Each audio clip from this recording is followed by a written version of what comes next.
Anfernee Simons had a real case to win Most Improved Player last season had he not been injured for the last month, because at the time he had sort of positioned himself to be one of, if not the favorite, if he kept it up. And it was kind of like a tale of two halves for him. In his first 30 games, which included just 3 starts and still some kinks to work out alongside both Dame and CJ, Ant was still as good as he'd ever been to this point in his career, but it paled in comparison to what he did in the second half. With Dame out, CJ missing time, and eventually getting traded, Ant ran the show, averaging 23 points, nearly 3 rebounds, and 6 assists on unreal shooting splits and 3-point numbers that rival every elite shooter the league has to offer, including that guy in Golden State.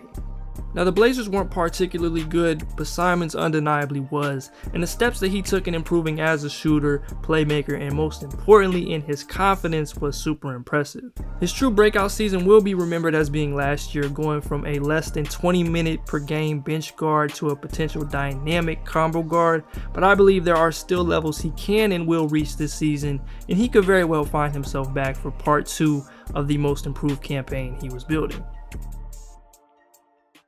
It only makes sense to start where he was absolutely elite and has been building towards over the last couple seasons, and that is his 3-point shooting. Now, the confidence element is a big part of everything he accomplished, but especially here. He shot 40.5% on nearly 8 attempts over the year, and that number became unbelievable in his 27-game outburst where he shot 10.4 a game and made 4.4, putting him at a ridiculous 42.3%. Now get this, depending on your game qualifiers, only 11 or 12 players in NBA history have made over 3.5 threes a game for a season, and just Steph, Dame, and Harden have made more than 4. It's important to note we've seen many hot streaks, but he's at least shown the potential to get into rarefied air from deep, and his late season stretch would have had him tied for 6th best ever in makes per game, only outperformed by seasons from Steph and Harden.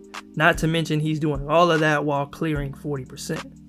Now, getting into what he showed off the dribble, he wasn't the most efficient on pull-up threes, but still solid and in a much bigger volume than ever before. He shot just under 34% on about 3.5 pull-up threes a night, but in 15 January games that number went up to 37% on 5 attempts. Some of this grew out of pure necessity as they were shorthanded, but coming back to that confidence, Dame and CJ have been pouring into him for years, and Coach Billups made his growth a point of emphasis, especially as he saw the direction the season was going in. He definitely has the talent and tools to make it happen off the bounce. He's supremely gifted shooting off the hop. He's one of the best in the league. But percentage-wise, I'm interested to see what this looks like over the course of next season, because this is one of the big areas I think will decide if and when we see another scoring jump from him. Now, on catch and shoot threes, he was astronomical. He shot nearly 48% on 4 of them a game, which ranked 2nd in the league, right behind Kevin Porter Jr., though Simons took a whole 2 more of them a game. It's unfair to expect him to replicate this every year from now on, but I think he's proven what he's capable of and the level that he's at, and it's not a Jaren Jackson type of situation where you were kind of side-eyeing the mechanics the whole time anyways. People often like to talk about empty calories or good stats, bad team with guys like Ant, but you just can't fake this. And with Dame coming back, it's definitely something that's replicable in terms of them being able to keep getting these types of looks for him. And someone that's shooting basically 50% on catch and shoot threes is a weapon that you have to game plan for, and one that will inevitably bend defenses. Now, this might sound crazy because it's a superlative, but I really think Lillard and Simons have the potential to be one of the better shooting backcourts ever, and I'm just excited to see what comes out of that. Another area where he became big time was as a scorer in the pick and roll. He was 3rd in the NBA in points per possessions among those volume qualified, only behind Jalen Brunson and Kevin Durant. Even though you'll find plenty of higher volume guys around the league, this is amazing company to be in, especially when it's something that Ant has never really been asked to do before in the NBA. The first time he gets the opportunity, he was dang near the most efficient at it in the league on pretty good volume. A lot of this scoring came from some of those pull-up threes, getting to his spots in the mid-range, and also getting to his floater, which is one of my favorite parts of his game. Whether it was off 1 foot, 2 feet, same hand, same foot, he has excellent balance and touch, and it's been an effective weapon for him in and outside of the pick and roll, and shooting it at a 51% clip sounds pretty good to me. Down there, the Blazers start to anticipate help for that. Rebound, here comes Simons. Oh, left to right cross, pull up right-hander. He's also got a nice cross jab to get to certain spots, and has been one of his better moves for getting past that big. And him being as good off the hop as he is really comes in handy here in the mid-range, and he's good enough at it that you're cool with him taking these regardless of the other players out there. One example of these looks is the little push outs going right that allow him to read the play and the defense on the fly, and also buy him a little time to get his footwork right in order to rise up into the shot, and I think you'll notice this a lot throughout the upcoming season. You recognize it, but you get lost in the moment and then you compete.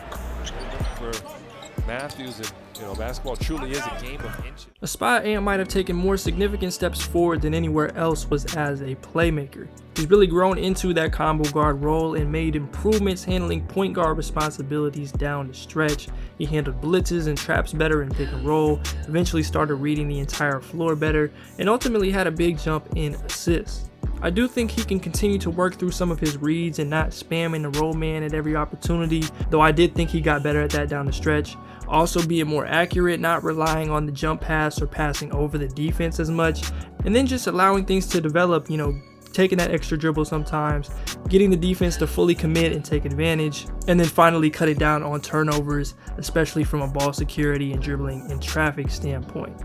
Part of what made Dame and CJ so dynamic is CJ became an above average playmaker and someone you could rely on to run the show with or without Dame out there. The way this roster is set up, they'll need him to provide consistent opportunities even when the shot isn't necessarily falling. And I think it's important to remember he is still younger than guys like Davion Mitchell and Herb Jones, for example.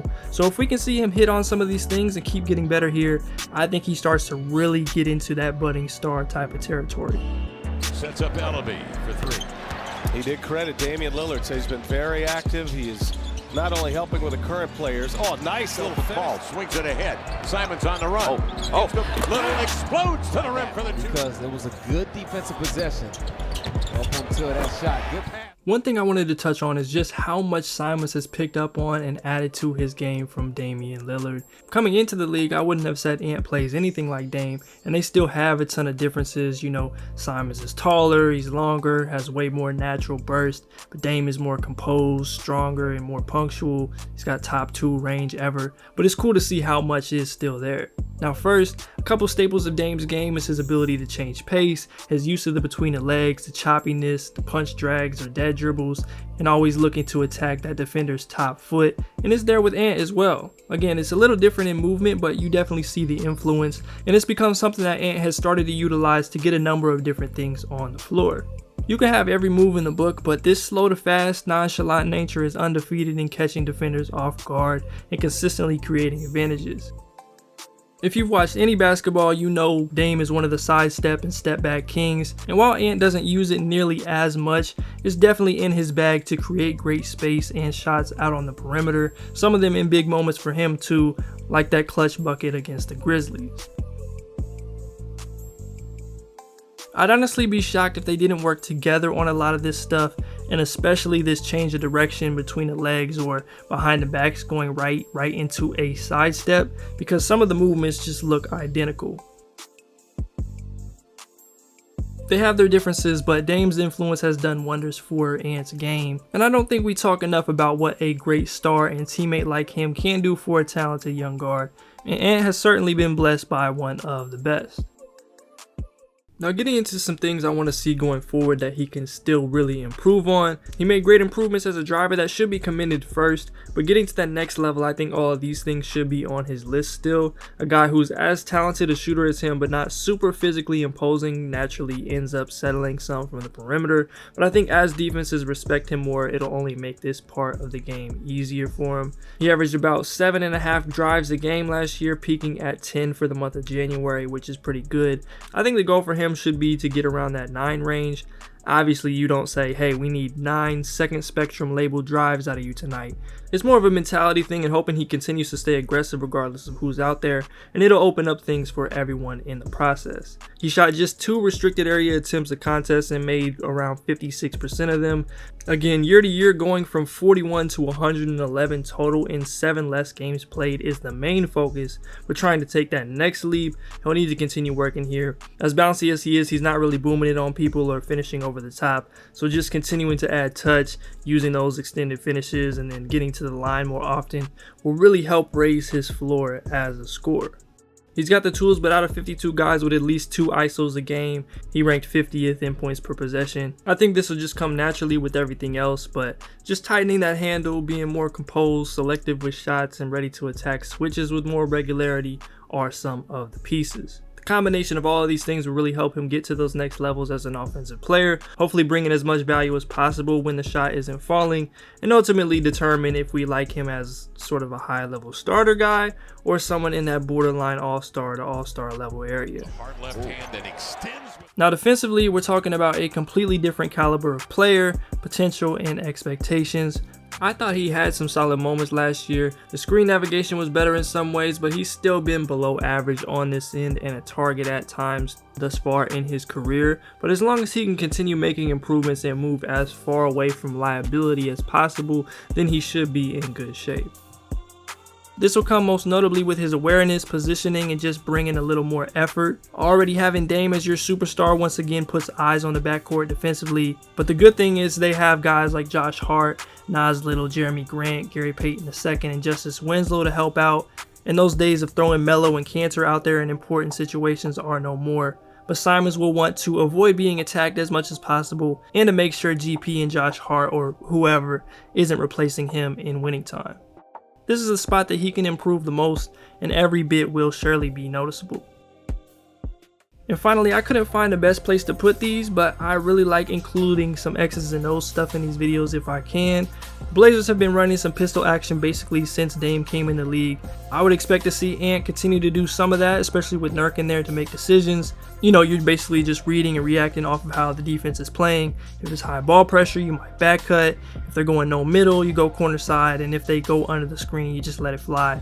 Just an easy way to get into the offense. I also like these little early veer side to side actions, and I think Simons and Dame will get a lot of easy and early looks here.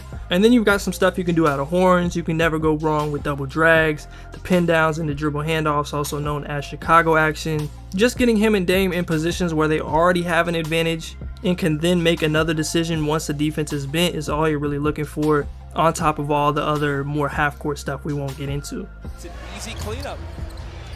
Rockets right now playing with 3:19. Passes on, doesn't he? Good call. Oh no. And he could get it. Dirk, the handoff here. Standing around looking for three-point shots. He's moving without the basketball. Good play. Simons. In 2022, we saw Anfernee Simons reach levels we weren't sure he was capable of before. If he continues to build on that second half and adds more consistency, I think we're looking at one of the better established young combo guards in the league, and someone whose name would once again have to be in the conversation for most improved player. Getting into the 20s in points, he'll still have the statistical case, he'll be a full-time starter for the first time ever, and the possibility is there for him to replicate the dynamic that Lillard-McCollum backcourt brought to the league for so many years in a brand new way.